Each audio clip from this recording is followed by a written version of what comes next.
ini belok ke kanan, ini belok ke kiri. Nah, kalau orang itu nggak belok ke kanan, bisa aja ke utara, bisa aja ke selatan, atau bisa diem.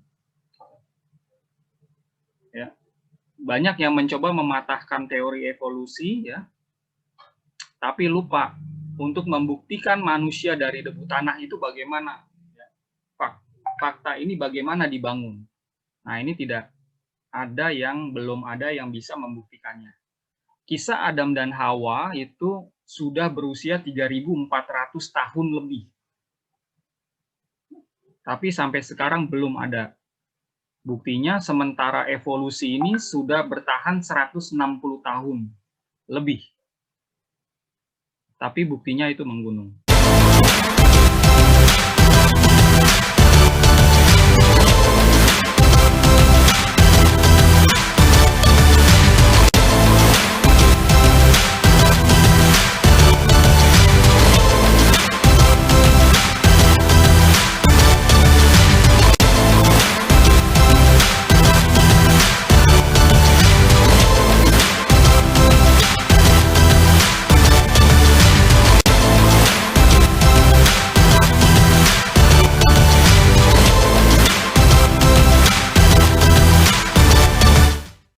Supaya bisa menghemat waktu dan saya menghargai waktu rekan-rekan yang datang. Terima kasih untuk Pak JSP di Jakarta Utara, Pak Andre Wibowo di Semarang, dan Pak Hendrik di daerah Gunung Salak.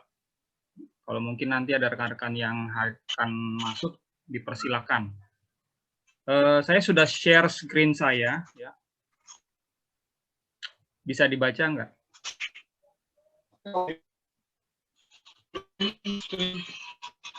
Coba let me see.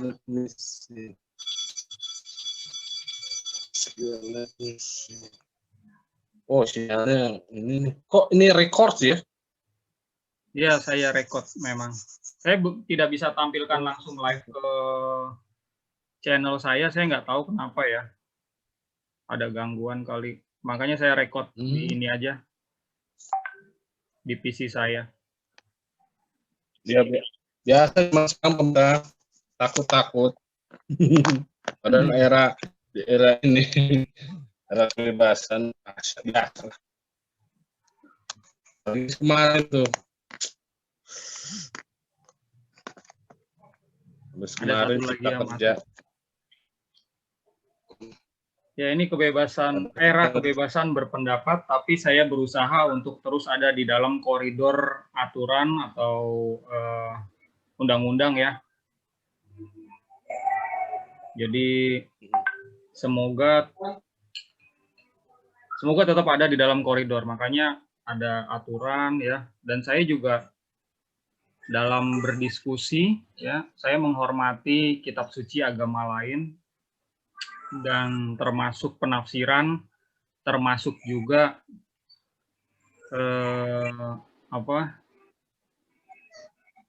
penafsiran mereka terhadap ajaran kekristenan.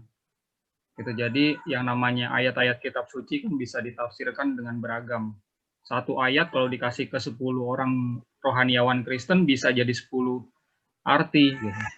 Apalagi yang baca non-Kristen. Nah, saya biasanya tidak berdebat ya dengan para penafsir ayat, karena sekali lagi saya menghormati kebebasan itu. Nah, saya banyak expose itu sejarah, sains yang sifatnya itu lebih saklek ya. Baik, saya mulai aja. Sekali lagi terima kasih buat rekan-rekan yang sudah hadir di tempat ini. Ya, nama saya Sam Aldo Wirawan Tulung Alo, sering dipanggil Aldo. Ya, latar belakang pendidikan saya sebenarnya tidak ada hubungannya sama biologi.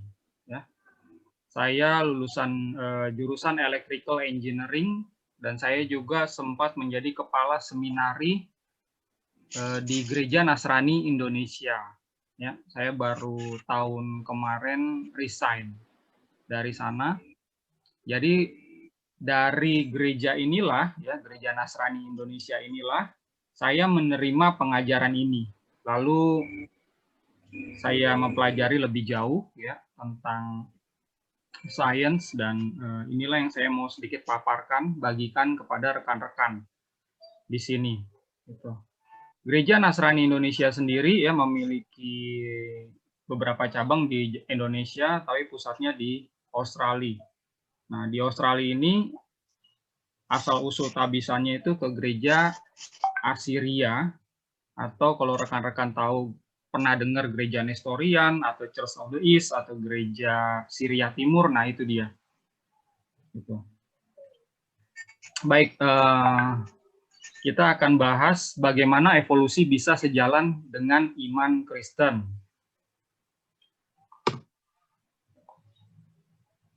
Ya, ini yang akan kita bahas. Iman dan sains harus memilih, bukan kisah nyata, evolusi itu nyata, diajar sejak kecil. Ya, kita masuk ke yang pertama, iman dan sains. Ya, kalau kita mempelajari atau kita pernah melakukan riset, ya, menulis skripsi atau tesis, ya, kita kumpulkan data-data yang sifatnya itu adalah empiris, yang bisa dirasa oleh indera, kelima indera kita ini, ya. Jadi kalau untuk riset itu dibutuhkan data atau bukti empiris. Kalau bukti itu ada, data itu ada, ya, baru riset itu bisa berjalan. Nah, kalau hal-hal yang di luar itu, ya, yang tidak ada buktinya, maka tidak bisa dilakukan riset. Nah, ini saya belah dua, ya. Hal-hal yang tidak bisa dibuktikan oleh sains, ya, belum ada bukti sainsnya, keberadaan Tuhan, roh-roh jahat, Trinity, alam neraka, pahala dosa, alam surgawi, iblis atau Satan, masa penghakiman, masa 1000 tahun, kekekalan roh, orang-orang suci, alien, makhluk asing, alam malaikat, berbagai mujizat Yesus, itu tidak ada bukti atau data empirisnya, sehingga tidak bisa diuji di dalam sains. Nah, kalau kita bicara sains, contohnya asal-usul alam semesta, asal-usul bahasa manusia, asal-usul bangsa Israel, asal-usul kitab suci, asal-usul manusia, ini sudah ada berbagai buktinya. Jadi kita bisa lakukan, bisa gali riset itu. Kalau ini bukan menjadi area kita, berarti kita mempelajari riset orang lain. Nah, kita bisa lihat hasilnya seperti apa, apakah itu menjungkalkan atau menghapus teori yang lama, ya, memunculkan teori baru, atau memang meneguhkan teori yang sudah ada. Ya, seperti itu. Banyak umat Kristen yang tanya ke saya, bagaimana membuktikan air jadi anggur, ya. Terus Yesus berjalan di atas air, ya. Yesus juga sempat terangkat ke surga gitu ya, jadi anti gravitasi dan lain sebagainya. Yesus banyak melakukan mukjizat. Nah, hal-hal seperti itu tidak bisa dibuktikan secara sains keberadaannya. Ya, karena nggak ada datanya gitu. Air yang berubah jadi anggur itu nggak ada datanya, kita nggak ada airnya. Oleh karena itu nggak bisa kita riset. Nah, mau percaya atau tidak, itu bagian dari iman. Ini, makanya halaman pertama, page pertama, ini kita bicara tentang iman dan sains. Ya. Termasuk keilahian Yesus. Ya. Itu tidak ada buktinya. Nah, itu bagian dari iman. Saya percaya kalau Yesus adalah sosok ilahi, sosok Tuhan yang menjadi manusia. Ya, itu bagian dari iman. Gitu. Lalu harus memilih. Nah, percaya manusia dari debu tanah dengan percaya manusia dari evolusi itu dua pilihan yang berbeda. Ya, yang satu jalan ke kanan, satu jalan ke kiri. Ya, nggak bisa diyakini dalam waktu bersamaan. Nggak bisa. Kalau meyakini manusia dari debu tanah, berarti dia menolak evolusi. Kalau menerima manusia dari evolusi, berarti ya dia menolak fakta manusia itu dari debu tanah atau menolak sosok Adam ini. Gitu. Di dalam berbagai diskusi, ya, saya beberapa kali menemukan ya orang Kristen itu sadar kalau sebenarnya teori evolusi ini benar dan banyak buktinya. Sementara yang manusia dari debu tanah itu tidak ada buktinya sama sekali. Nah, di dalam perjalanan diskusi itu ya, beberapa diskusi sama dia juga ya, itu ada yang akhirnya percaya kalau evolusi itu benar-benar ya, dia mau meyakini, dia mau menuliskannya, tapi masih setengah-setengah gitu. Dia percaya juga Adam itu ada ya, percaya kalau manusia dari debu tanah. Dari situ kita bisa tahu kalau ada apa progres iman. Jadi memang ini tidak bisa dipaksakan ya, tapi ada progres gitu. Menolak berbagai bukti evolusi bukan berarti langsung bisa membuktikan adanya manusia berasal dari debu tanah atau Adam sebagai manusia pertama. Jadi kalau misalnya nih ya, di dekade ke depan ya, ada teori yang baru yang mematahkan teori evolusi ini ya, bukan berarti ya, manusia berasal dari debu tanah itu sudah terbukti ya. Jadi belum berarti gitu. Karena ini seperti tadi saya bilang, kalau ini belok ke kanan, ini belok ke kiri. Nah, kalau orang itu nggak belok ke kanan, bisa aja ke utara, bisa aja ke selatan, atau bisa diem. Ya. Banyak yang mencoba mematahkan teori evolusi, ya, tapi lupa untuk membuktikan manusia dari debu tanah itu bagaimana. Fakta ini bagaimana dibangun. Nah, ini tidak ada yang belum ada yang bisa membuktikannya. Kisah Adam dan Hawa itu sudah berusia 3.400 tahun lebih. Tapi sampai sekarang belum ada buktinya, sementara evolusi ini sudah bertahan 160 tahun lebih. Tapi buktinya itu menggunung. Saya share ya pendapat dari Rambam, ya, seorang rabi besar dalam Judaism, ya, hidup di abad 11, abad 12, jadi di pertengahan gitu ya.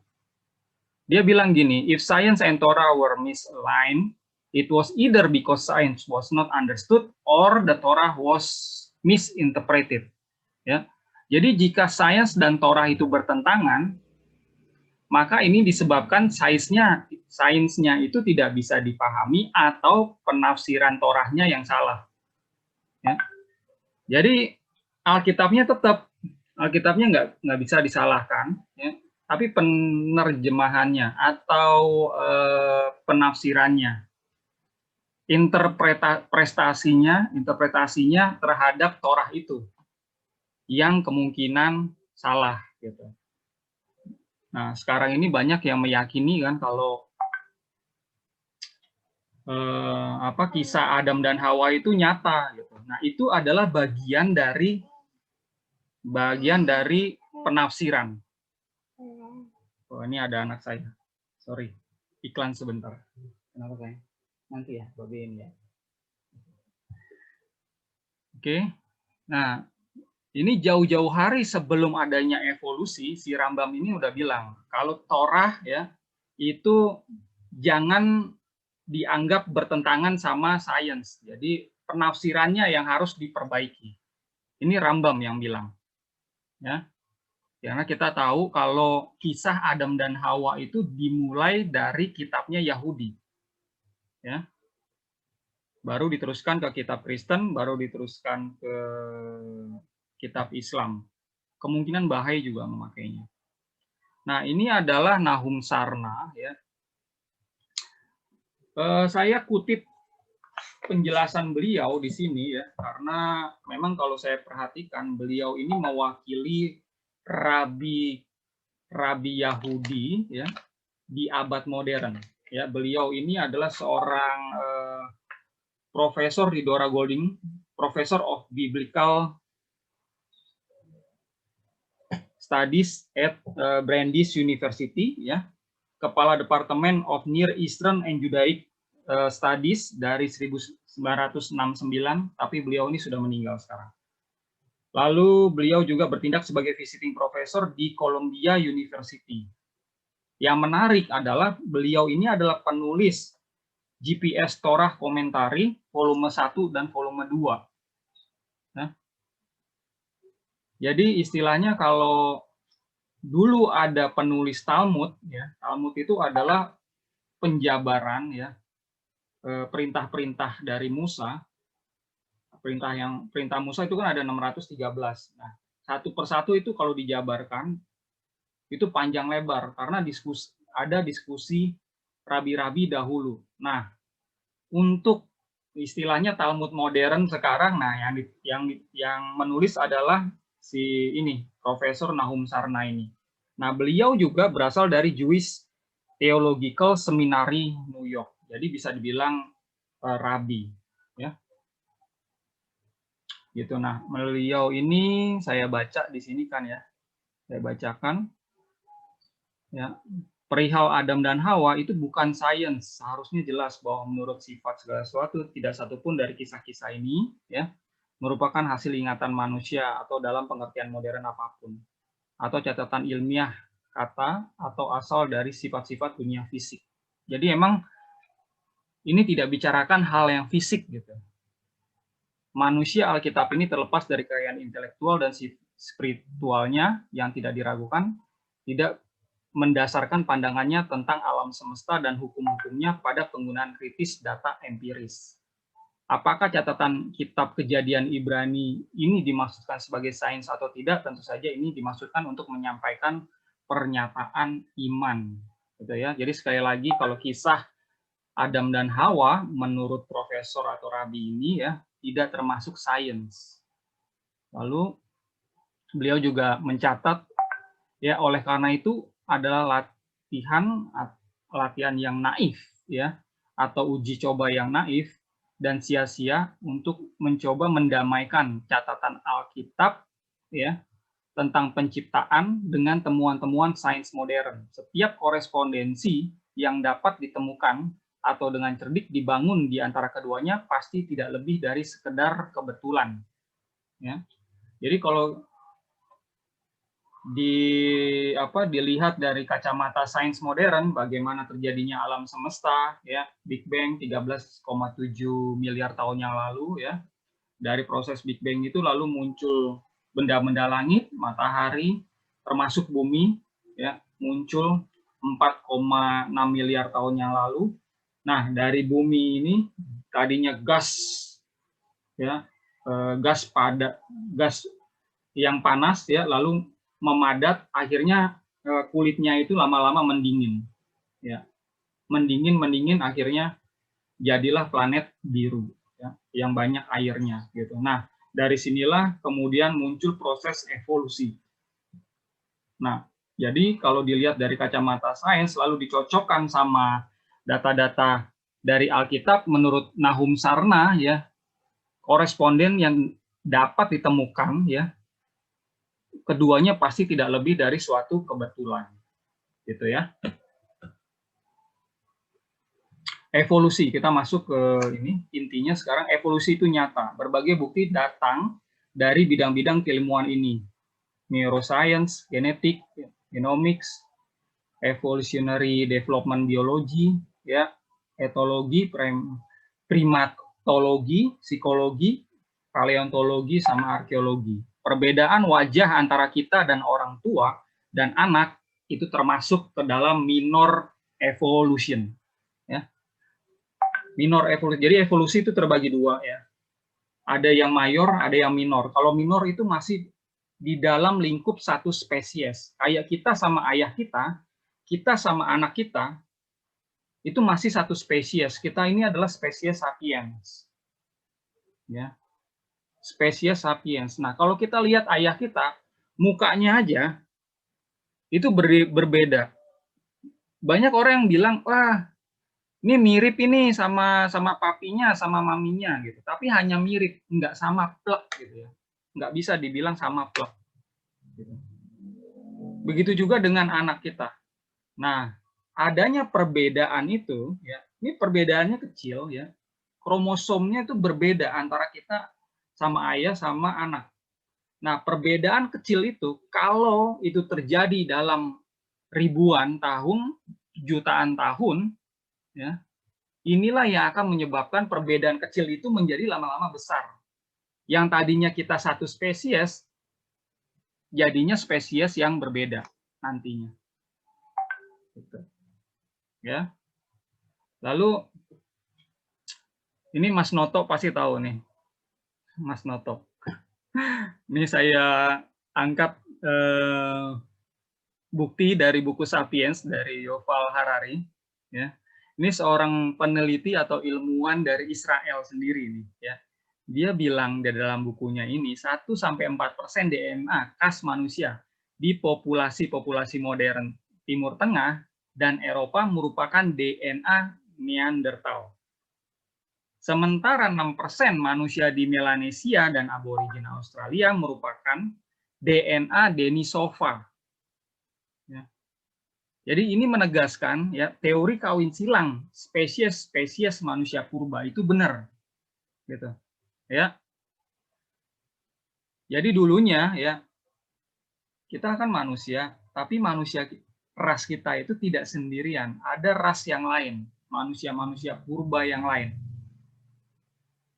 Tapi karena kita ini unggul, kita mengalami, ras kita tuh mengalami revolusi di dalam pemikiran ya, namanya revolusi kognitif. Sehingga kita tuh bisa berdiskusi, ya, berdiskusi, kita bisa berburu, nenek moyang kita bisa berburu hewan-hewan buas, hewan-hewan yang ada di dalam top rantai makanan.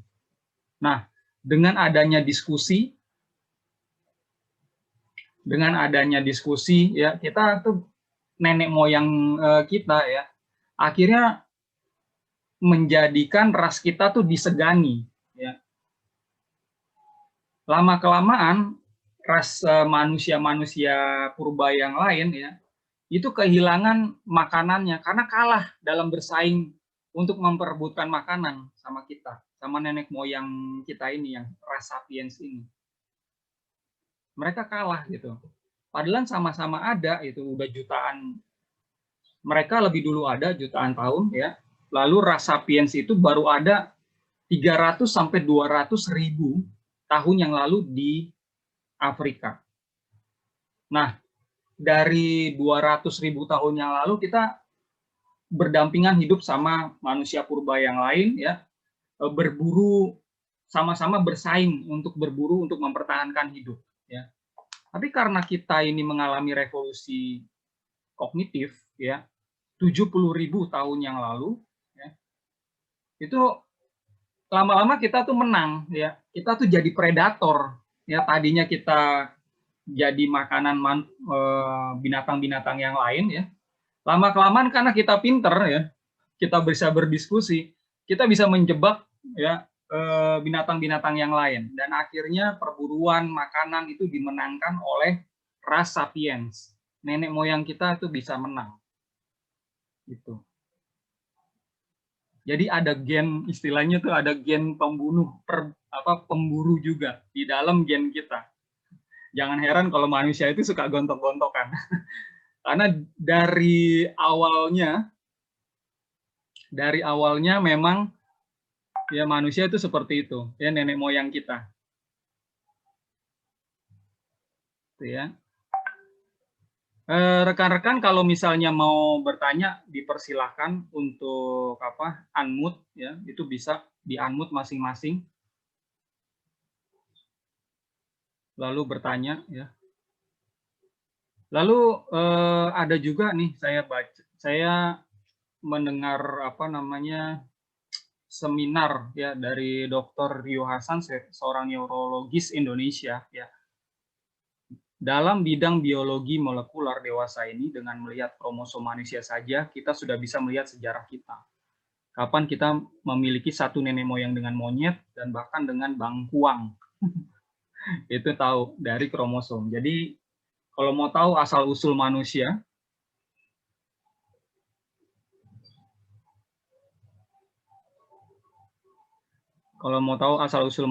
itu kita bisa lihat nggak perlu ke museum-museum lagi lihat fosil gitu. Ya, cek carbon dating, kita lihat aja kromosom di dalam diri kita. Ya. Nah, di sana kita bisa tahu ini kapan kita punya satu nenek moyang sama gorila, sama simpanse, lalu sama kucing, sama anjing. Ya, karena lama kelamaan ya kita tuh punya satu nenek moyang yang sama dengan semua binatang dan semua tumbuhan sebenarnya. Itu yang disampaikan sama si Dr. Ryo Hasan. Nah, ini ada penelitian baru yang terus terang saya baru baca ya tentang HIV. Ini kan virus ya, nama virus. Ya, HIV yang menyerang sistem kekebalan tubuh manusia mengalami proses evolusi saat neurologis menyuntikkan 3 TC ke dalam tubuh pasien. Ini saya ambil di dalam buku Adaptive Origins, Evolution and Human Development. Ya. Nanti buku ini, Adaptive Origin dan Sapiens, kalau rekan-rekan mau, saya akan share file PDF-nya untuk rekan-rekan. Ya. Nah, saya coba jelaskan sedikit ya tentang HIV, tentang virus ini. Ini virus yang cukup mematikan ya karena dia menyerang sistem kekebalan tubuh manusia. Ya, jadi kita punya sistem sel putih atau T-cell itu diserang. Nah, pada saat diserang, sistem kekebalan tubuh kita juga defensif, ya. Defense yang ini nyerang, tapi lama-lama HIV ini menghancurkan sistem yang ada di dalam tubuh kita. Nah, karena daya imun kita, kekebalan tubuh kita diserang dan akhirnya kalah, gampang sakit si penderita HIV itu. Kalau flu berkepanjangan, pusing berkepanjangan, ya sakit sedikit berkepanjangan, dan lama-lama mati orang itu. Karena nggak ada kekebalan tubuhnya lagi. Sakit itu lama-lama makin membesar, dan akhirnya akut. Nah, begitu diteliti ya virus ini, ya ternyata dia itu cara kerjanya adalah gini, mengubah DNA kita menjadi RNA. Ya, DNA kita nih, yang pengidap HIV itu, DNA-nya itu diubah menjadi RNA.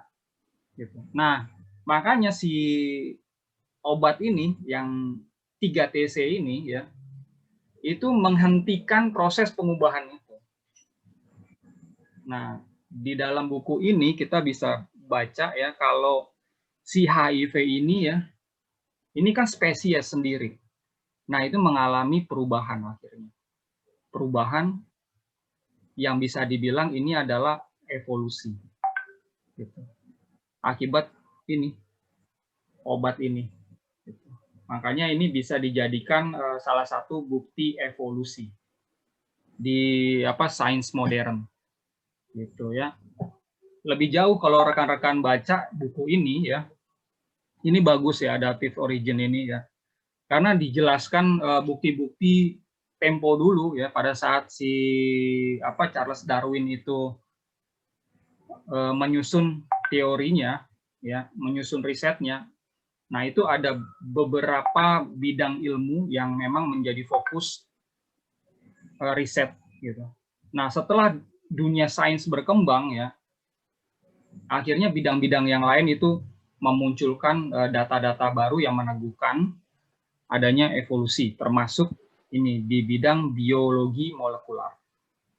Oke.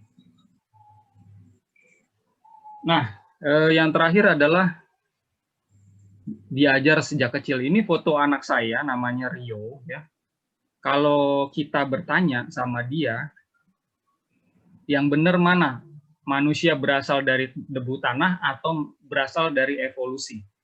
Karena saya sudah kasih tahu dia, ya, bukti-bukti sains ini, dan dia percaya sama saya karena saya adalah ayahnya, dia pasti bilang yang benar adalah evolusi. Ya. Kalau kita tanya, ya, Adam dan Hawa itu ada atau tidak? Dia bilang tidak ada. Kalau kita tanya, Hawa itu wanita pertama, benar nggak wanita pertama itu berasal dari tulang? Dia pasti bilang tidak. Apalagi kalau kita tanya kepada dia, si Hawa itu kan di dalam Alkitab itu bicara sama ular. ya kan? Nah, kalau kita tanya ada nggak ular yang bisa berbicara dulu, ya, dia bilangnya itu tidak ada, karena itu adalah kisah kiasan. Nah, yang saya mau sampaikan di sini adalah ini, info yang salah kalau diberikan kepada anak-anak kecil, ya, anak-anak sejak kecil akan mereka terima sebagai kebenaran sampai mereka dewasa. Oke, lanjut, Pak. Oh ya Pak. Siap. Ya. Apa ya? Masuk. Gitu ya. Jadi mengapa banyak umat Kristen, ya? Mengapa banyak umat Kristen yang begitu saya share ini, ya, itu terbagi ke dalam 3 kelompok. Ada yang menerima, ada yang menolak, ada yang ragu-ragu. Nah, yang menolak ini yang sangat besar jumlahnya. Karena ya sejak kecil mereka sudah diajar oleh orang tuanya, oleh guru-guru sekolah minggu kalau manusia itu berasal dari debu tanah. Jadi itu masuk ke dalam memori alam bawah sadar. Itu yang mereka pahami, ya. Jadi saya tidak heran ya kalau memang bukti-bukti yang sudah melimpah tentang evolusi itu tidak bisa mereka terima, ya. Bagi mereka yang menolak ini, itu saya sudah sadari, saya sangat sadari sekali, ya. Saya juga tidak heran kalau sebagian dari mereka malah menyerang saya, gitu. Ada yang bilang saya bidat, ada yang bilang saya sesat, ada yang bilang saya ini tidak alkitabiah, ada yang bilang saya ateis, ya, lebih baik masuk jadi ateis aja sekalian, gitu. Padahal banyak ilmuwan Kristen yang mendalami hal ini, ya. Banyak, gitu. Saya bisa sebutkan ini, termasuk ya uskup-uskup kami, gitu. Salah satu uskup kami itu yang memang berasal lulusan Harvard University, sejarah di jurusan sejarah dan membangun museum arkeologi yang pertama di Inggris, gitu. Jadi jangan salahkan mereka yang memang menolak ajaran atau bukti-bukti evolusi ini, karena memang dari kecil udah diajarkan hal yang keliru, ya. Nah, yang mengajar mereka juga mendapatkan hal yang keliru sejak kecil. Oleh karena itu memang agak sulit, ya, untuk share ini langsung diterima, ya. Kayak Mas Noto ini, ya. Kalau Mas Noto ini begitu saya share rupanya udah paham, gitu ya. Jadi menerima dengan baik, gitu. Nah, orang-orang di luar sana itu sangat berbeda responnya. Banyak yang sangat berbeda dengan respon Mas Noto ini, ya. Apalagi orang-orang yang tidak mengenal saya. Kamu siapa, Aldo? Gitu. Kalau ada orang-orang yang mengenal saya dipanggil Romo kan tahun lalu, ya, sebelum saya resign gitu. Nah, orang-orang itu sedikit respect sama saya, lalu ya ada yang ragu-ragu gitu ya. Jatuhnya ke ragu-ragu. Tapi kalau orang yang benar-benar nggak kenal saya, ini ajaran yang baru, ini agak sulit untuk dipahami. Kita masuk ke slide yang terakhir. Jadi bagaimana evolusi bisa sejalan dengan iman Kristen? Pahami kisah Adam Hawa itu sebagai kisah alegori atau kisah kiasan saja, gitu ya. Seperti Nahum Sarna tadi bilang, ya, di dalam bukunya si profesor Yahudi ini dia bilang kalau si penulisnya ini dia tuh menyajikan suatu kisah penciptaan alam semesta dan penciptaan manusia, dia buat ya supaya bisa menjadi tandingan kisah penciptaan dari budaya atau bangsa-bangsa lain yang ada pada saat itu. Jadi dia ini ya si Musa ini tidak mau ya bangsa Israel itu meyakini kisah-kisah yang ada di luar sana. Jadi dia buat gitu. Ya, kalau saudara baca kisah Enuma Elis ya atau kisah penciptaan dari Mesir, dari Sumeria, itu berbeda ya. Alam semesta ini bisa ada dari pertempuran dewa sama dewa. Gitu. Kalau baca Enuma Elis ya ada Dewi Tiamat itu dibelah dua ya sama Dewa Marduk ya, yang bawah itu jadi bumi, yang melengkung ke atas itu jadi langit. Nah, itu adalah kisah penciptaan alam semesta dari Enuma Elis ya. Gitu. Lalu manusia itu berasal dari darah kingmu.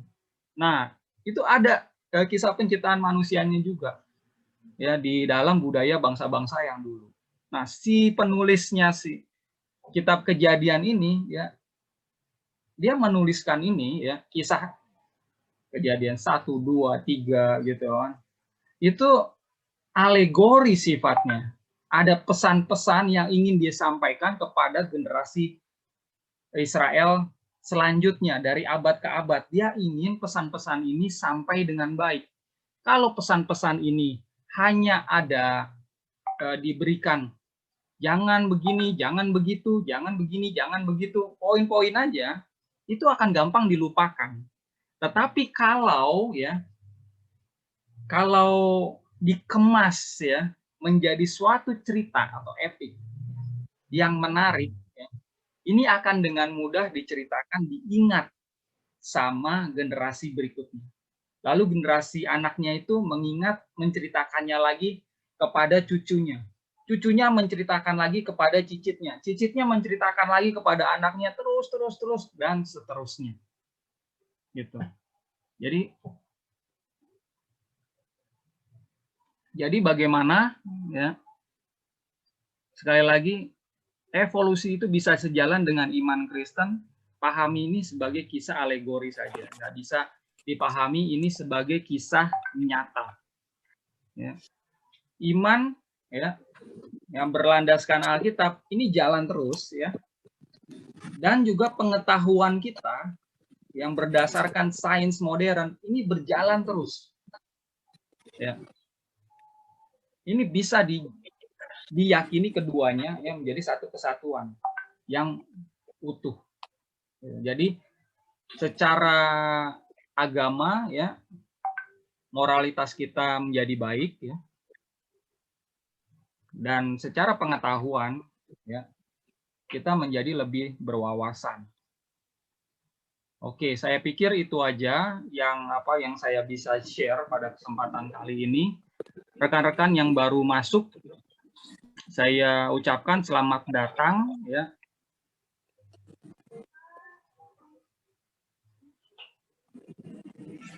Saya sudah selesaikan paparan saya. Mungkin ada hal-hal yang belum dipahami, yang belum jelas, yang mau ditanyakan. Ini saya buka ruang tanya jawabnya. Bisa dibuka mic-nya masing-masing ya. Untuk saya bertanya Pak Aldo. Tadi Pak Aldo menyebutkan kisah Adam dan Hawa itu alegoris ya Pak? Ya. Berarti bisa disimpulkan bahwa dosa itu adalah sebuah alegoris. Karena kisah penciptaan kan dianggap sebagai alegoris, sehingga dosa yang dilakukan oleh Adam dan Hawa adalah sebuah alegoris, Pak. Bagaimana menurut Pak Aldo? Terima kasih. Ya, terima kasih, ini pertanyaan yang menarik ya. Jadi si penulis kitab-kitab ya di dalam Perjanjian Baru ya, mereka itu mengadopsi atau mencatut lagi kisah-kisah yang ada di dalam masyarakat Yahudi pada saat itu. Ya. Supaya pesan dari kehadiran Yesus itu bisa mereka rasakan. Bisa dirasakan oleh orang-orang yang membaca kitab-kitab itu. Jadi harus disangkut pautkan. Karena memang ada sangkut pautnya. Ya. Yesus itu hadir ya, sudah dinubuatkan. Dan memang ya Yesus dengan Sang Firman itu dengan sengaja turun ke bumi ya untuk menggenapi apa yang dikatakan oleh para nabi-nabi yang mencatat nubuatannya di Perjanjian Lama gitu. Jadi memang sudah tahu para penulis itu mengaitkannya. Nah, saya tidak tahu ya apakah penulis itu di abad 1 itu sudah tahu ya kalau kisah-kisah ini sebenarnya kisah alegori atau tidak. Saya nggak tahu persis. Namun ya dalam terkait dengan dosa, terkait dengan pahala itu adalah sudah menjadi pemahaman yang umum. Ya, pemahaman yang umum di dalam ajaran-ajaran kuno. Kalau orang berbuat baik, ya, sesuai dengan ajarannya, sesuai dengan agamanya, dia itu menghasilkan sesuatu yang disebut pahala, yang akan mereka terima, ya, terutama pada saat afterlife. Kalau di dalam Judaism disebut olam haba, kehidupan nanti. Gitu. Ada pahala dan juga ada dosa. Gitu. Jadi dosa sama pahalanya itu bukan alegori, ya, sifatnya itu memang mereka sadari itu ada, itu nyata, tapi bukan fisik bentuknya. Gitu, sebagai akibat dari apa yang mereka lakukan di kehidupan sebelumnya ini. Begitu Pak JSP yang bisa saya jelaskan. Oke, makasih Pak Aldo. Mungkin yang lain bisa bertanya juga, atau mungkin ada komentar ya dari Mas Noto, ya. Mas Rio Gracia, selamat datang. Lalu ada ini ya Bang Petrus ya ini. Selamat datang Bang Petrus di Zoom kita yang membahas hubungan antara evolusi dan iman Kristen. Monggo Mas Noto kalau ingin ada yang mau disampaikan.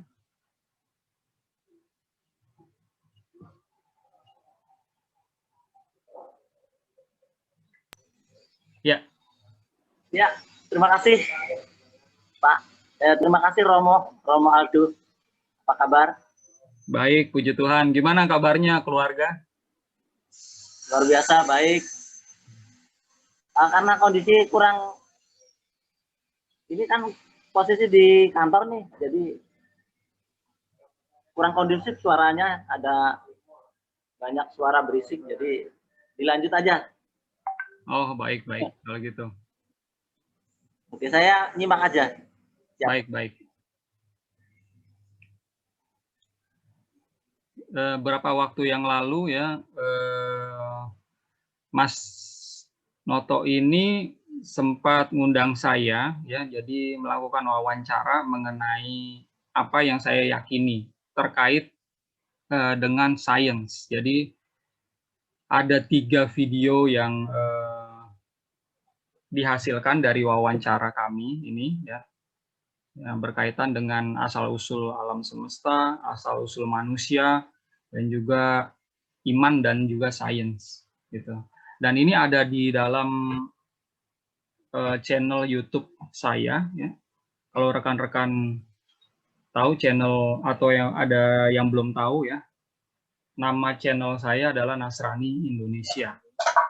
Gitu. Jadi ini membahas tentang agama, sains, dan sejarah. Ini adalah satu-satunya channel di Indonesia yang mengaitkan agama dengan sains, juga dengan sejarah. Banyak channel pengajaran ya, itu hanya bersifat agama aja. Jadi satu ayat ditafsirkan, dihubungkan sama ayat ini, dihubungkan sama ayat itu, lalu jadilah pengajaran. Dan itu baik adanya ya. Banyak orang terbangun ya, banyak orang bertobat juga ya. Ada juga YouTube channel yang membahas tentang kesaksian-kesaksian, perbandingan agama, lain sebagainya. Ya, sama-sama bagus. Hanya keunikan dari channel saya adalah terus membahas tentang sains modern. Ya, kenapa saya menekankan ini sebagai ciri? Ya, karena mau tidak mau, ya, kehidupan orang, peradaban manusia dipengaruhi oleh adanya sains modern. Sebagai contoh sekarang nih kita nih, ya, saya sedang mengajar. Kalau dulu ya pada saat selesai Pentakosta lalu murid-murid Yesus mengajar ke berbagai tempat, mereka tuh harus berkunjung, ya, menulis surat. Suratnya juga nggak bisa sampai langsung kepada orang itu, perlu beberapa waktu, mungkin perlu berminggu-minggu untuk sampai ke tujuannya. Nah, kalau sekarang karena ada perkembangan sains ya, ini agama-agama banyak ditolong. Bagaimana caranya untuk mengembangkan populasi umatnya, gitu. Nah, sayangnya ya, perkembangan dari sains modern ini, kalau saya perhatikan ya, bukti-bukti sains ini diterima ya, lalu ada yang dipakai untuk menyerang agama lain. Ya. Bang Petrus, topiknya adalah evolusi dan iman Kristen. Ya. Evolusi dan iman Kristen.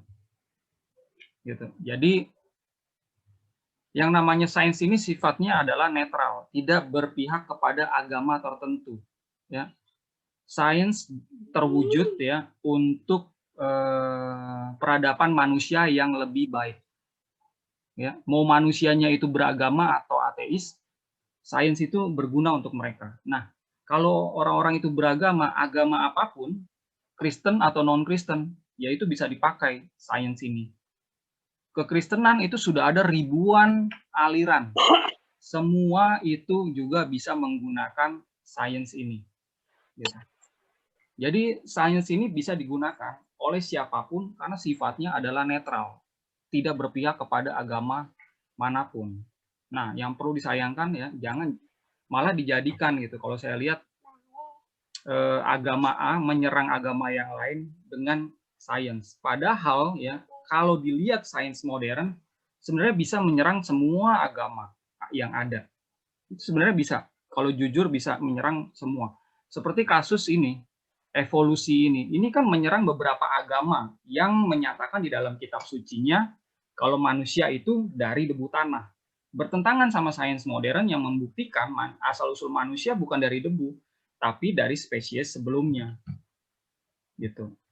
Ya, jadi gunakanlah sains yang ada ini sama-sama untuk diri kita masing-masing ya, komunitas kita masing-masing. Bang Petrus mungkin ada yang mau ditanyakan atau menanggapi, silakan. Baik, terima kasih Romo. Jadi memang kekristenan itu dari sejak awal selalu berjalan dengan sains. Sains dan iman itu adalah dua entitas yang seimbang dalam keberimanan gereja. Tentu sains itu selalu dibahasakan sesuai dengan konteksnya. Gitu. Beda bahasa sains zaman Musa, beda bahasa sains zaman Zoom ini, ya kan? Ya. Jadi itu sebabnya puncaknya dalam gereja, terutama gereja Katolik, dikeluarkan ensiklik oleh Paulus kedua tentang ratio et fides, rasio akal, ilmu dengan fides dan iman.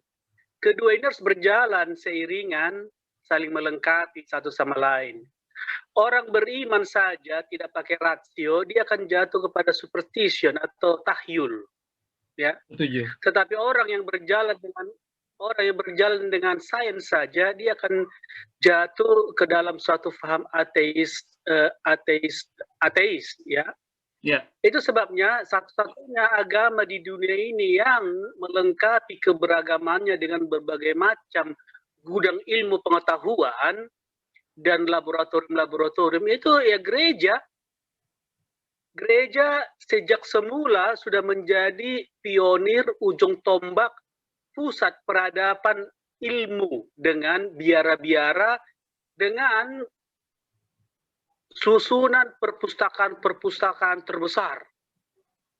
Gereja Alexandria menjadi pusat peradaban sains Kristen sejak awal, yang menjadi pusat peradaban pendidikan pengetahuan, baik ilmu sains maupun ilmu agama atau ilmu iman. Gitu? Ya.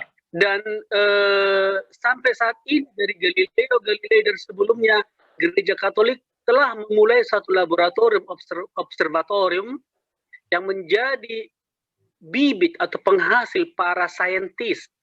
Ada banyak seperti Kopernikus adalah seorang rohaniwan Katolik. Galileo Galilei adalah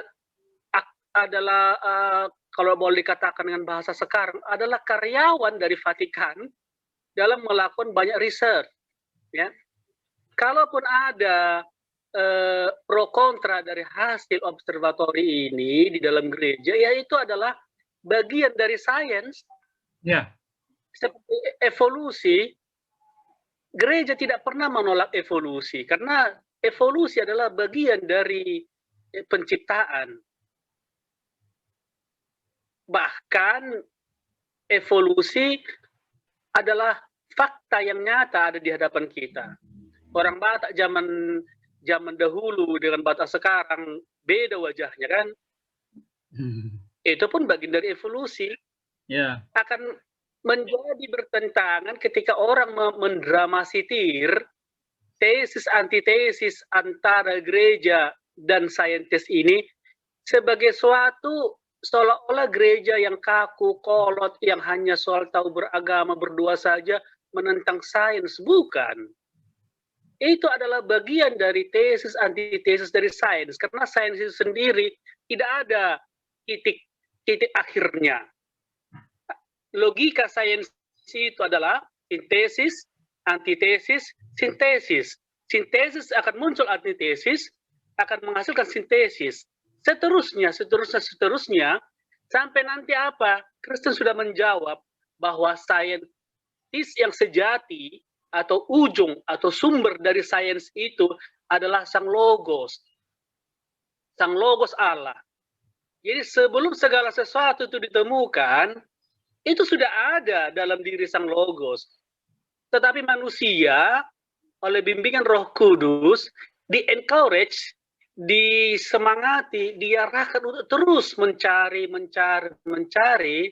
dan semua pencarian saintis itu harus mengarah kepada, harus disadari akan mengarah kepada Sang saintis sejati itu sendiri. Siapa? Yaitu Allah. Itu makanya disebut dia selain omnipoten, maha kuasa, omnipresent, maha hadir, juga omniscience, maha tahu.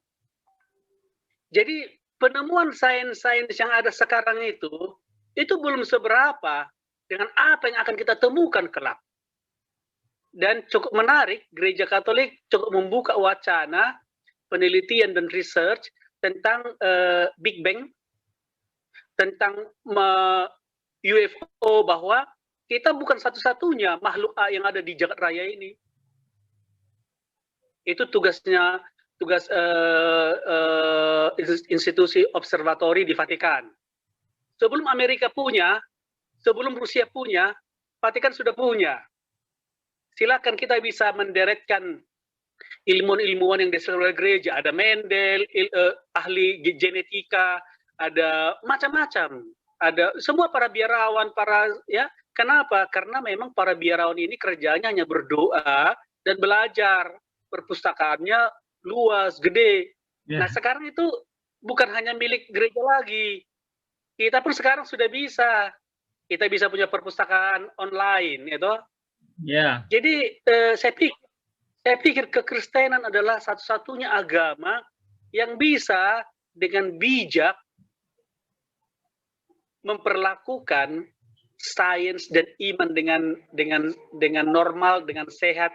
Karena gereja tidak pernah menempatkan diri menjadi final judge atau hakim terakhir dalam menghakimi atau memutuskan sains. Sains harus diberikan kebebasan untuk berjalan menemukan dirinya, tetapi gereja sebagai lembaga iman dan sebagai lembaga moral mengontrol jangan sampai sains itu melenceng kepada pembinasaan harkat dan martabat manusia. Contoh, baru-baru ini kalau kita mengikuti wacana tentang vaksin virus corona, ternyata vaksin virus corona ini diduga dihasilkan dari plasma janin-janin bayi-bayi yang diaborsi. Saya belum pernah mendengar ada ulama atau ada pejabat gereja manapun yang mengangkat isu ini. Gereja Katolik dari Amerika dan dari beberapa negara menyuarakan untuk memboikot vaksin ini. Karena apa? Karena vaksin ini dibuat dari plasma janin-janin aborsi. Dan aborsi itu adalah bagian dari pemusnahan harkat dan martabat manusia. Agama Kristen itu tidak peduli apa ideologimu, tidak peduli apa sains yang kamu temukan, tidak peduli segala-galanya. Gereja itu hanya peduli pada manusianya. Itu makanya semua penemuan sains itu akan tetap dihargai, ada panggungnya dalam gereja, tetapi akan selalu disterilisasi, diarahkan, ditertibkan untuk tetap pada tujuan akhirnya, yaitu kembali kepada Sang Logos itu sejati. Siapa Sang Logos itu? Yaitu hikmah Allah. Itu saya pikir pendapat saya tentang sains, tentang evolusi itu, evolusi Darwin. Banyak wacana yang terlalu mendramatisir. Bahkan Darwin sendiri pun tidak pernah mengatakan manusia dari kera. Tetapi dia membuat hipotesis, kemungkinan iya, tetapi ada missing link antara kera dan ke manusia itu. Gitu. Jadi Darwin tidak pernah menyimpulkan bahwa manusia dari kera. Gereja memang tidak pernah menerima faham itu bahwa manusia dari kera, tetapi bahwa sejalan dengan pemahaman Darwin, bahwa gereja setuju ada evolusi itu perubahan bentuk, perubahan pola, perubahan segala, tetapi bukan berbicara tentang perubahan asal usul. Itu dia evolusi. Maka mungkin dengan teknologi canggih informasi sekarang pun ya kita harus kembali mereview ulang semua konflik-konflik, semua dialektika di zaman dulu yang dihasilkan dari zaman kegelapan, maksudnya tanpa Zoom ya. Maka seperti saya katakan tadi itu, gereja tetap mempertahankan bahwa ratio et fides adalah dua entitas yang harus berjalan seimbang dalam keberagaman seorang Kristen. Demikian. Terima kasih. Romualdo. Terima kasih atas pendapatnya dari Saudara Petrus Munte. Jadi rekan-rekan, kalau saudara tahu ada gereja kuno, ya, gereja kuno yang ada di abad 1, ya, lestari sampai abad 21, salah satunya adalah gereja Koptik Ortodoks. Gereja Koptik itu ya, didirikan oleh Rasul Markus, ya, murid dari Rasul Petrus. Gitu. Nah, ini pertama kali didirikan di Alexandria, Mesir, ya, lalu berkembang. Nah, sampailah ke Indonesia.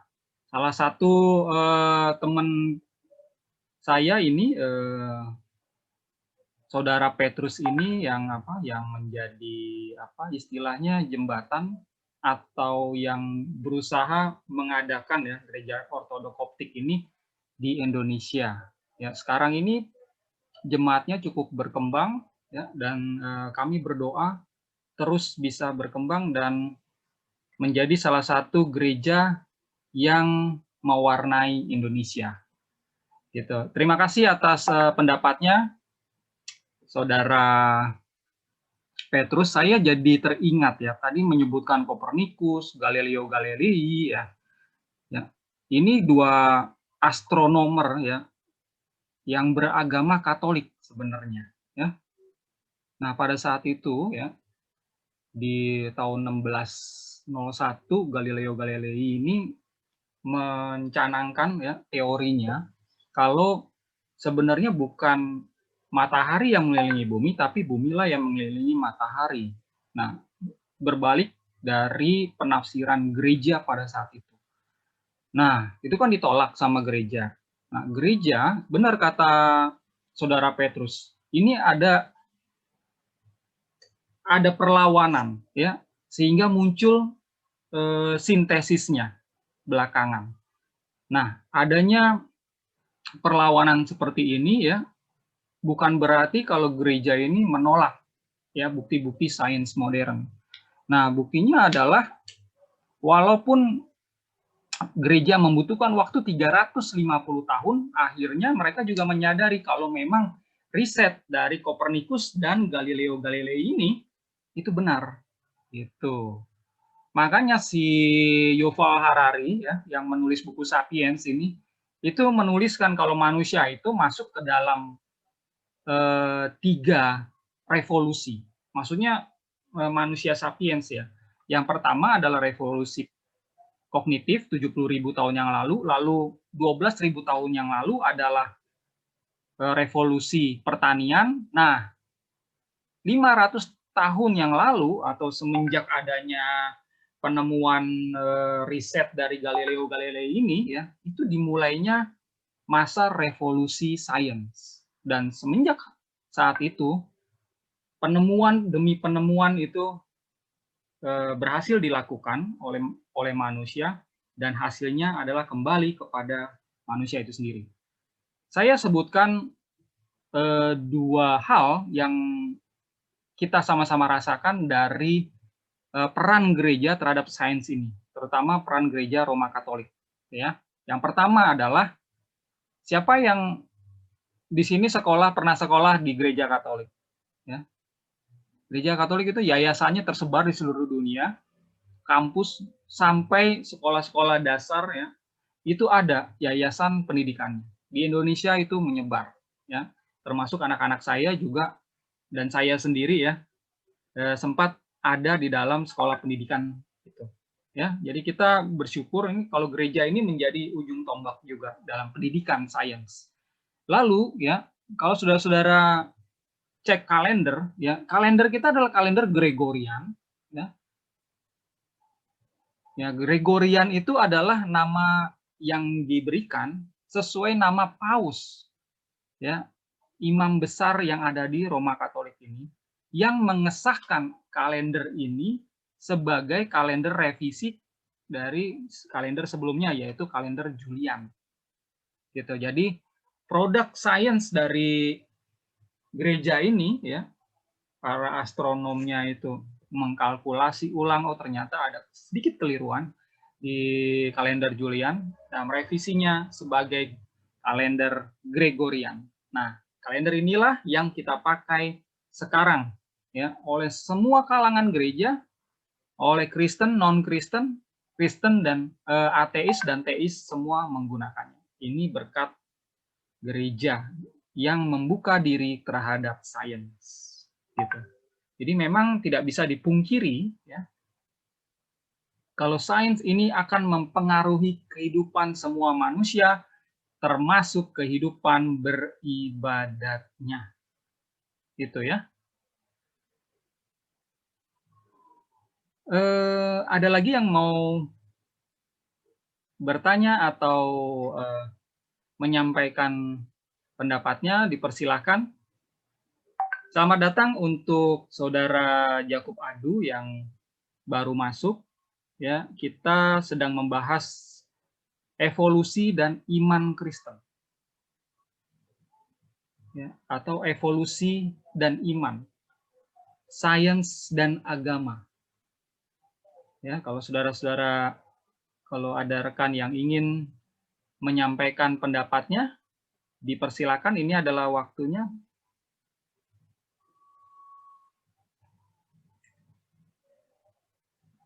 Saya ingat ada video Paus Fransiskus ya, yang memang itu tersebar di YouTube ya, lalu di-share ke banyak media TV dan juga media online ya, termasuk Facebook, bagaimana beliau ini menyatakan dengan jelas kalau iman gereja Katolik ya itu bisa sejalan dengan perkembangan sains, terutama ya Big Bang dan evolusi itu juga bisa sejalan dengan iman gereja Roma Katolik. Gitu. Saya sendiri bukan beragama Katolik ya, keluarga saya banyak yang Katolik, tapi ya sejalan dengan apa yang saya yakini ini. Ya. Di dalam kekristenan sendiri, selain Roma Katolik, ada juga Kristen Ortodok. Kalau saudara-saudara search ya di YouTube, ya ada namanya Uskup Agung Kalisto Suare yang ditanya ya oleh audiens mahasiswa pada saat itu, pada saat beliau ceramah itu tentang hubungan antara evolusi, pandangan evolusi dengan gereja Kristen Ortodok ya. Beliau juga menyatakan hal yang serupa dengan Uskup atau Paus Fransiskus yang menyatakan kalau iman gereja dan sains itu dua hal yang berbeda yang bisa diyakini secara bersamaan, secara paralel, ya. Cara mendapatkan datanya ini berbeda, sehingga dua ini memang terpisah. Agama itu bukan bagian dari sains, ya. Agama adalah agama, ya. Agama apapun itu, sains ya sains, ya. Jadi agama itu fokusnya adalah ke hal-hal rohania. Kalau sains itu fokusnya adalah hal-hal fisik, gitu ya. Ini hal-hal fisik kalau sains. Kalau kita mau menjadi orang yang lebih baik, yang bertobat gitu dari kebiasaan-kebiasaan yang buruk, kita belajarnya kepada rohaniawan yang akan memimpin kita memeluk agama tertentu. Ya, itu perannya agama, perannya rohaniawan. Nah, kalau kita ingin punya wawasan di dalam satu bidang, ya, misalnya bidang biologi, bidang arkeologi, planteologi, ya, kita harus bertanya kepada ilmuwan. Ya, jangan bertanya kepada ini rohaniawan. Rohaniawan akan menjawab sesuai kapasitasnya sebagai rohaniawan, sebagai agamawan. Kalau ilmuwan ya ilmuwan astronom ya, yang bidangnya adalah ilmu perbintangan, ya, dia tidak akan membahas hal-hal biologi. Ya. Perbintangan ada hubungannya mungkin sama fisika, ya, ada hubungannya mungkin sama matematika, ya, tapi agak jauh sama biologi. Begitu juga biologi ya, ada hubungannya sama arkeologi, sama paleontologi, tapi ilmu bahasa ya, ilmu psikologi itu tidak ada di dalam area ini, sehingga kalau kita bertanya itu sesuaikan dengan ilmunya masing-masing, gitu, dengan kompetensinya masing-masing. Dengan kata lain ya, rohaniawan ya, rohaniawan manapun ya, yang tidak punya kompetensi di dalam biologi tidak bisa mematahkan riset dari ini ilmuwan yang mendalami kompetensinya masing-masing. Gitu. Saya pause dulu sebentar karena ada telepon masuk. Mungkin ada rekan yang mau apa?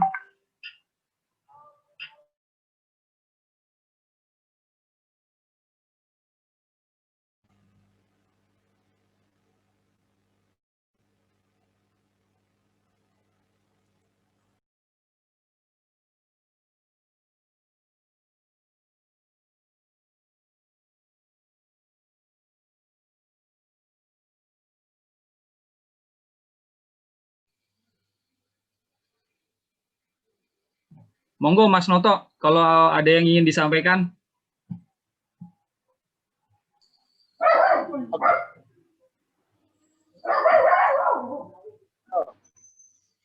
Ya, halo. Terima kasih Romo Aldo. Salam jumpa juga untuk Romo Petrus Munti ya. Kemarin saya sempat dialog dengan Muslim ya di Geraha Mu'alaf ya, debat ya. Di Geraha Mu'alaf, dan saya ajukan topik ini. Dan akhirnya saya membaca dari beberapa komentar-komentar yang ada di situ, semua menolak. Bahkan dari Kristen juga menolak. Tapi nggak apa-apa, ini demi pembelajaran gitu. Karena kenyataan-kenyataan tentang evolusi ini kan benar-benar di depan mata dan nggak bisa kita bendung karena ini ilmu pengetahuan gitu. Dan kita harus berhadapan dengan masyarakat Kristen yang khususnya yang ada di Indonesia ya, yang udah jauh banget ketinggalan zaman soal pelajaran evolusi. Dan kita sudah di banned ya, pelajaran evolusi kan di banned dari beberapa pihak sejak 30 tahun yang lalu. Dari zamannya Soeharto kita sudah di banned, dan risetnya ditutup. Tidak boleh diajarkan di sekolah. Waktu itu saya masih SD kalau nggak salah kan. Jadi itu masih ada pelajaran teori-teori, masih ada, tapi kesini udah sama sekali hilang. di pelajaran sekolah. Jadi masyarakat Kristen di Indonesia pasti semua menolak ini karena tidak ada pelajarannya. Dan kita sudah 30 tahun ketinggalan zaman dengan masyarakat Eropa, Amerika, Cina, dan segala macamnya tentang teori riset, teori evolusi. Jadi ya akhirnya ya menurut saya sih untuk yang sudah memulai, sudah tercerahkan, banyak-banyaklah berbicara. Seperti ini kan, ini forum lah. Romo Aldo bikin forum yang bagus menurut saya, dan ini inisiatif yang mendidik. Kalau bisa diperluas kita. Kalau ada forum-forum debat agama, kita bikin topik ini juga nggak apa-apa. Menurut saya sangat bagus karena ini sangat mendidik dan memberi warna pilihan-pilihan untuk masyarakat. Selain mencerdaskan kehidupan bangsa gitu kan, dalam skala yang luas gitu. Ya, saya setuju. Oke, seperti itu aja sih pesan saya untuk masyarakat yang sudah tercerahkan, untuk orang-orang yang sudah mulai membuka diri tentang teori evolusi. Saya harap untuk mulai berbicara gitu. Sambil menambah wawasan kita tambah literasi, membaca buku, diperbanyak seperti itu. Terima kasih.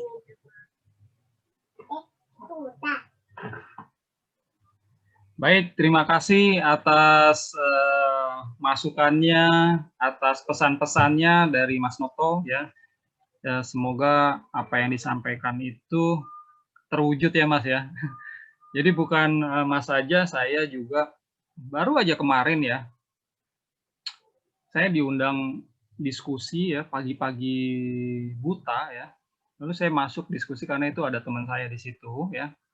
Lalu saya ditanya mengenai kisah alegori Adam dan Hawa, mengapa saya meyakininya. Lalu saya jelaskan gitu apa adanya dari sisi kacamata sains dan lain sebagainya gitu. Oh, itu ditolak.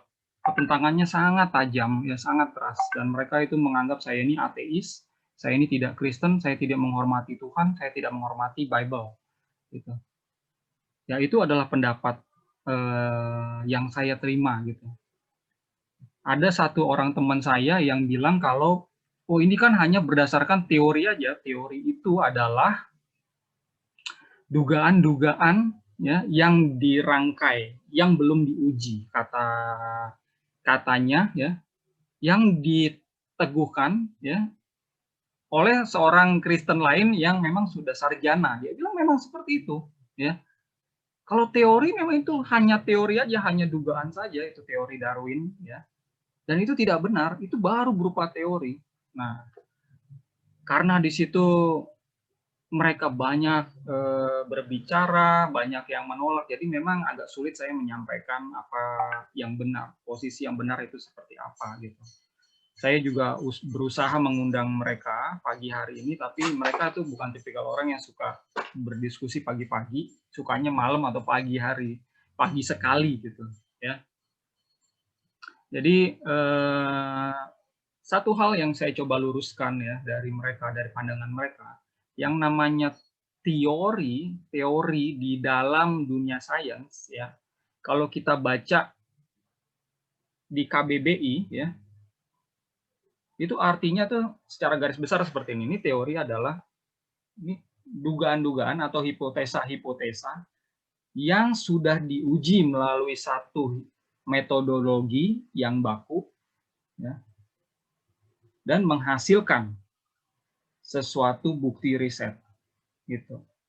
Jadi itu teori. Jadi teori itu dugaan-dugaan yang sudah diuji. Jadi bukan hanya dugaan saja. Sebaiknya saya kasih ini, saya share screen saya ya. Saya akan coba share apa itu.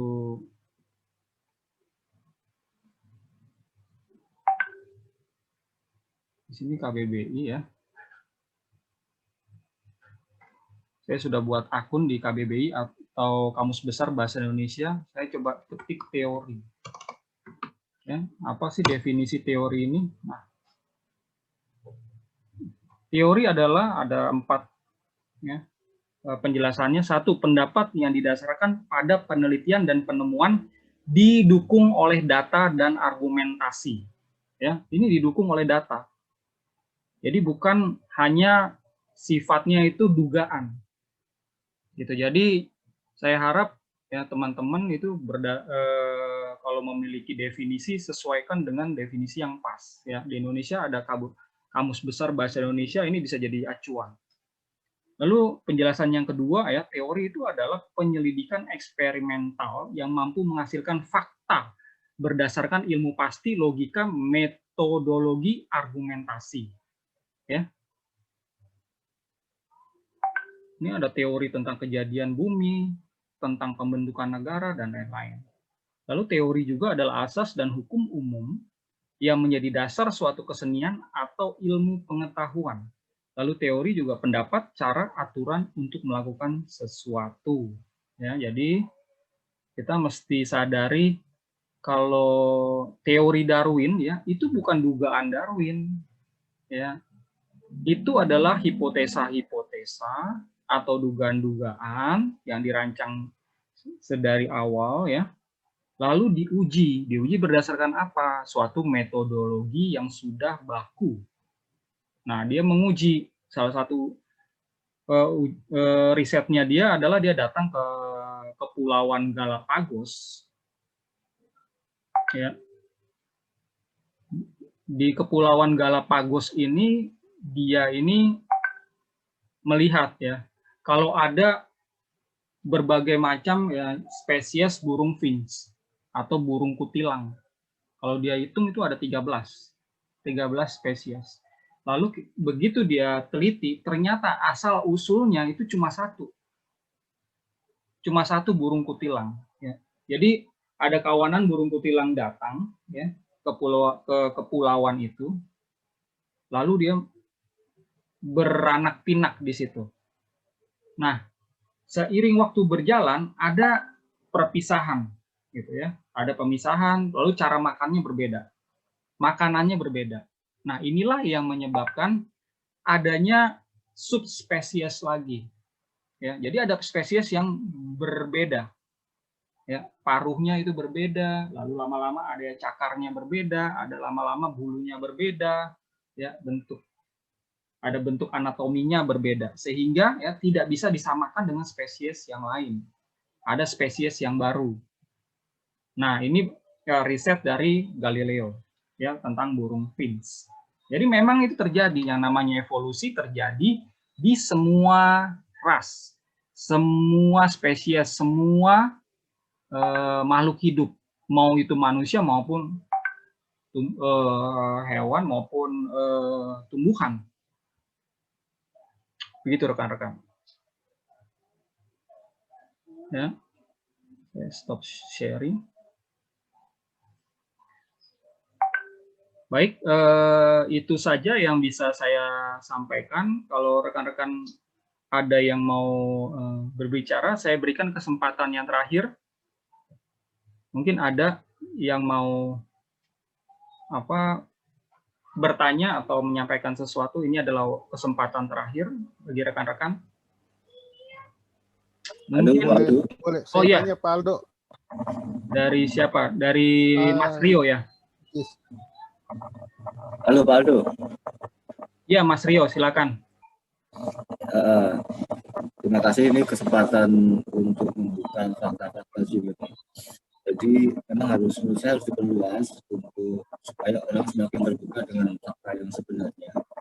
Mas Rio, sorry suaranya ini agak menggema, bisa didekatkan lagi mic-nya. Halo? Nah, lebih jelas Mas, silakan. Ya, lebih jelas ya. Iya. Mungkin ke depannya kita juga bisa mengumpulkan dari pihak ilmuwan yang bisa menjelaskan dengan lebih detail dan sains dalam forum-forum diskusi keagamaan. Jadi sebagai referensi supaya orang-orang awam lebih terbuka gitu, atau orang geologi yang berusaha menjadi saintis padahal dia nggak ngerti sains. Nah, kita juga bisa mencari saintis yang fokus di bidang ini ya, untuk tambah referensi kita juga gitu. Itu satu sih. Nah, cuma memang kaitannya Kenapa orang marah? Karena kaitannya dengan eksklusivitas agama. Ketika ini benar, kan agama menjadi lebih universal. Gitu. Apalagi jika nanti suatu saat ditemukan ada makhluk hidup di planet lain, jauh lebih universal lagi. Nah itu mungkin yang ditakuti oleh banyak orang, agamanya tidak menjadi eksklusif lagi. Itu ditambah dari saya. Ya, terima kasih Saudara Rio Gracia. Walaupun suaranya kurang jelas kami terima di sini ya, tapi ada satu masukan yang bagus ya. Jadi sebaiknya kita suatu saat ini forum ini diisi juga ya, narasumbernya itu ilmuwan itu sendiri.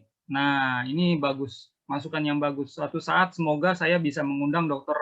Ryu Hasan yang sering bicara di Faith Institute. Nah, kalau saudara-saudara lihat di YouTube ya, ketik aja evolusi Ryu Hasan. Nah, itu akan muncul ya video-video beliau di dalam seminar-seminar yang diadakan oleh Faith Institute ya. Itu cukup bagus ya. Penjelasan-penjelasan beliau, dan saya juga banyak belajar ya dari beliau ini. Terima kasih masukannya ya. Mungkin dari yang lain ya, dari Pak Jakub Adu, ada masukan Pak tentang agama sains, tentang evolusi ini?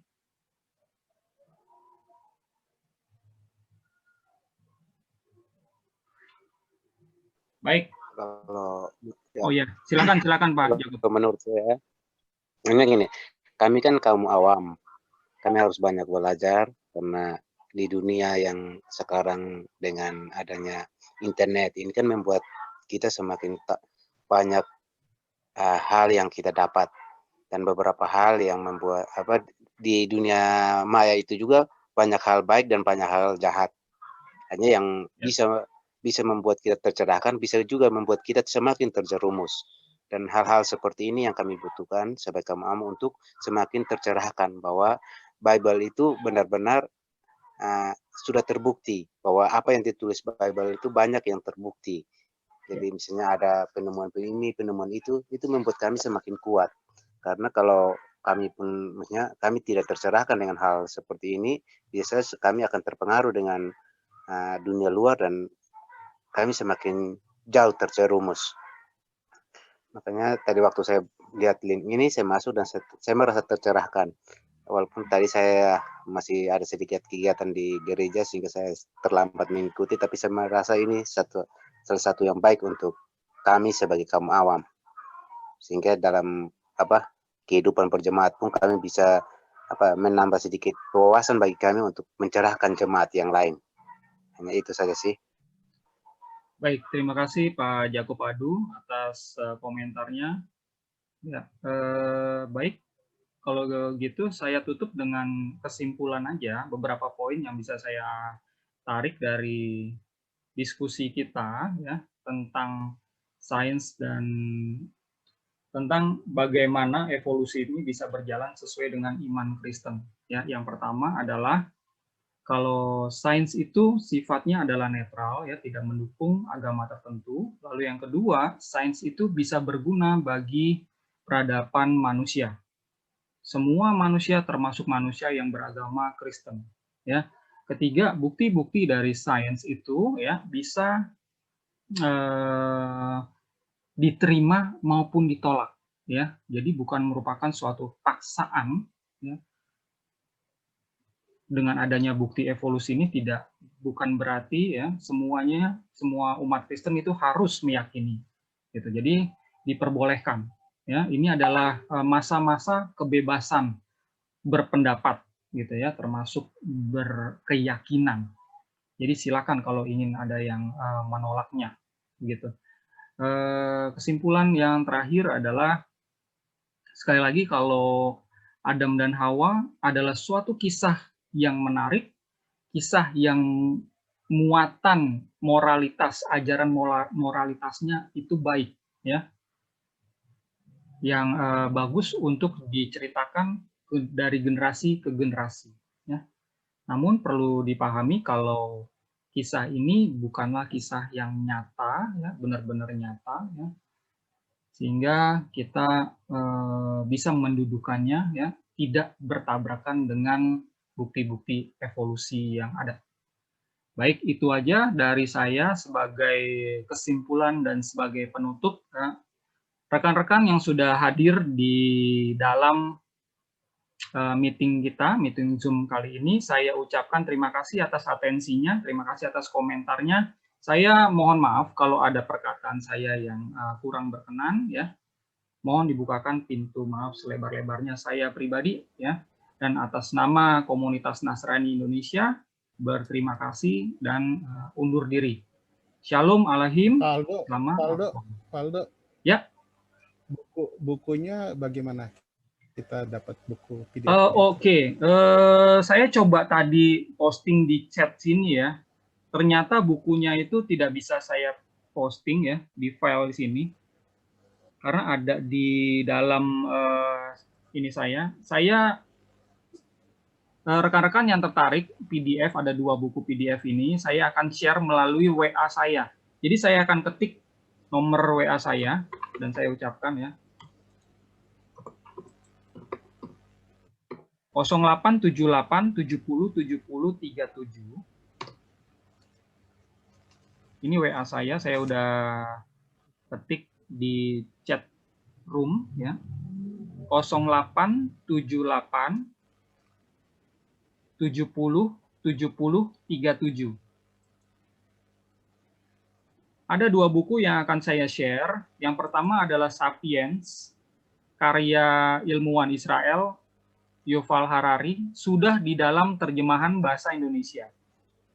Yang kedua, ya, mengenai evolusi juga, ya. Tapi mohon maaf, ini masih di dalam bahasa Inggris. Gitu. Ya, rekan-rekan bisa catat ya nomor WA saya 0878 70 70 37. Sorry. Salah. 0878 76 70 70 37. 0878 76 70 70 37 atau 0813 19 19 0730. Ya. 2 yang terakhir ya, 0878 76 70 70 37 dan 0813 19 19 0730. Nah, rekan-rekan bisa WA saya hari ini untuk minta ya. Nanti saya akan share 2 buku tersebut. Oke, terima kasih Faldo. Oke, kalau gitu saya tutup ya. Sekali lagi, Assalamualaikum, Shalom alaikum, salam sejahtera. Shalom.